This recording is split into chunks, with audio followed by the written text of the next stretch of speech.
all fairness, he was a military man, but what kind of military? Where the hell did he go to school? Which military school? What Željko said was that with Mladić was withdrawing his forces from Bosnia and leaving tanks and arms there intact without destroying them. You're supposed to destroy them. I mean, I'm not a military man. I didn't go to Sandhurst, but Jesus Christ, I know that, you know, during the wartime, all bicycles, cars have to be deactivated so that the enemy can't use it. He was doing that. He said, what kind of idiot is this man here? He said, I'm having nothing to do with Mladić. And there was a massive confrontation. Karadzic was a different person. Radovan was a wonderful man there. He was caught up in something that is just simply too much for him there.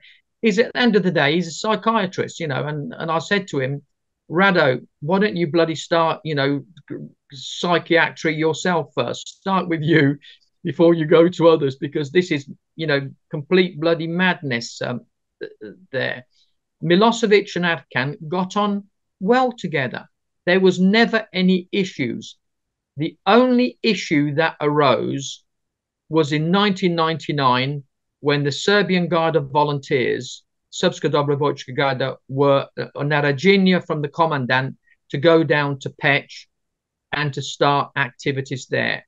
So let me tell you what happened there. Why we withdrew the men. I withdrew the men from that there. I said, Željko, what you've done, you've ordered the men there in accordance with the rules of war and engagement of war, you know, and what they're going to do. But can I ask a question, please? Koji to plati? Who is going to pay for that there? He said, well, of course, the government. I said, have you asked? Because it's 1,000 German marks per week.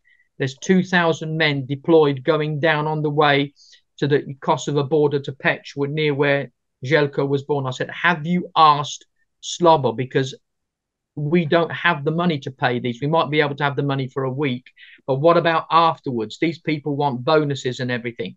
He said, of course they'll pay. I said, I'm going to call him and we're going to find. So I called Milosevic. I said, look, you know, the men have gone down there. He said, no, no, no. He said, you know, that is not the instructions. I said, but the instructions from your military were to assist, you know, with protecting the borders down there. He said, well, we're not paying for them.